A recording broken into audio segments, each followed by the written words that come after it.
Real number plus imaginary number equal to complex number.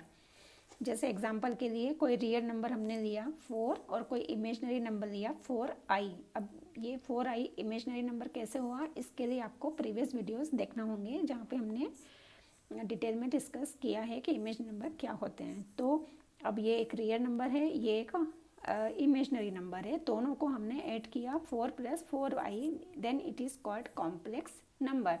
ये complex number की definition है कि कोई भी आई वाला पार्ट ले लो, इमेजनरी पार्ट, और कोई भी एक रियल नंबर ले लो, दोनों को ऐड कर दो तो ये बन जाता है कॉम्प्लेक्स नंबर।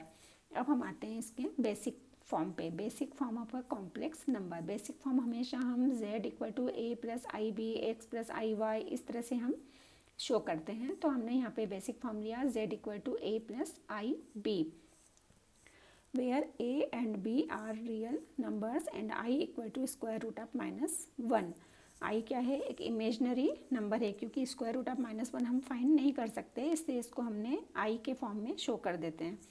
तो अब यहाँ पे बेसिक फॉर्म में हम क्या देख रहे हैं, दो पार्ट हैं, एक a है और दूसरा ib। a मतलब रियल पार्ट और b ib का है, ये i के साथ लगा है, इमेजनरी नंबर है i, so b is called imaginary part.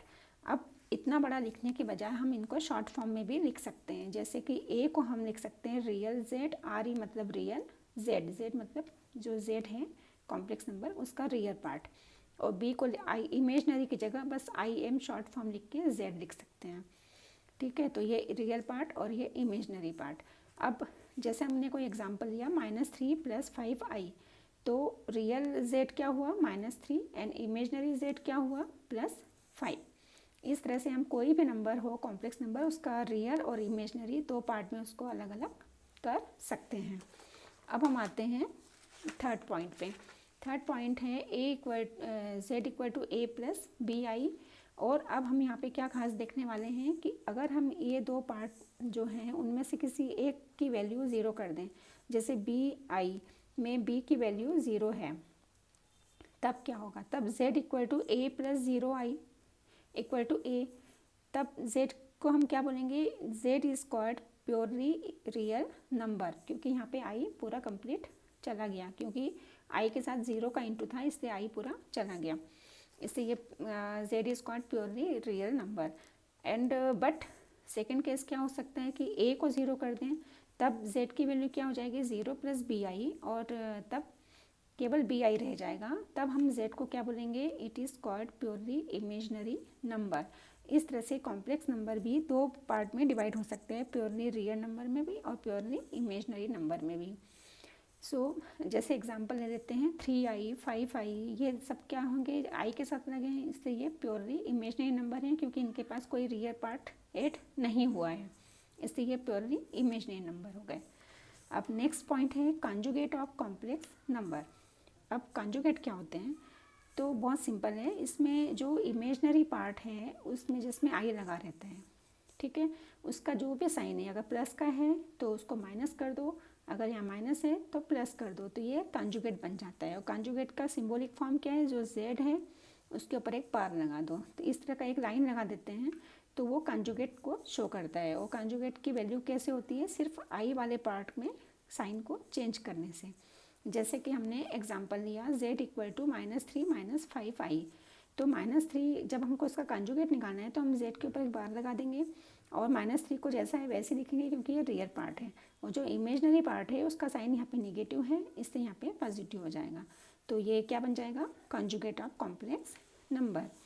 तो इस तरह से कॉन्जुगेट हुआ। अब हम आते हैं नेक्स्ट पॉइंट पे, मॉडुलस ऑफ कॉम्प्लेक्स नंबर। तो मॉडुलस ऑफ कॉम्प्लेक्स नंबर ये भी बहुत आसान है। इसमें मॉडुलस को शो करने के लिए जो z होता है उसमें इस तरह से दो वर्टिकल लाइन ड्रॉ कर देते हैं, तो ये इसकी मॉड वैल्यू को शो करता है।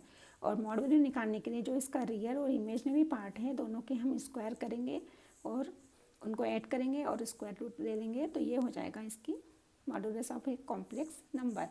जैसे कि हमने यहाँ एग्जाम्पल लिया 2 + 7i।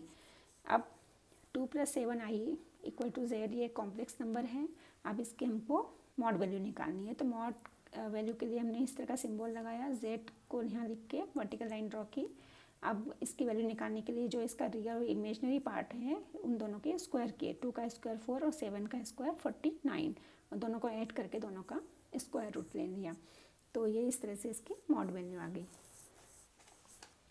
तो अब हमने क्या देखा यहाँ पे, अभी तक हमने देखा कि जो दो कॉम्प्लेक्स नंबर Z1 Z2 हैं और कौन सा नंबर छोटा होगा कौन सा बड़ा होगा वो हम डिसाइड नहीं कर सकते, क्योंकि वो इमेजनरी नंबर के साथ ऐड है, कॉम्प्लेक्स नंबर के अंदर इमेजनरी नंबर है, इसलिए यहाँ पे छोटा या बड़ा कौन सा नंबर है वो मीनिंगलेस है। बट जब हम उनकी मॉड वैल्यू लेते हैं, मॉडुलस निकाल लेते हैं, तब हम ये बोल सकते हैं कि कौन सा मॉडुलस बड़ा है या कौन सा छोटा है। क्यों?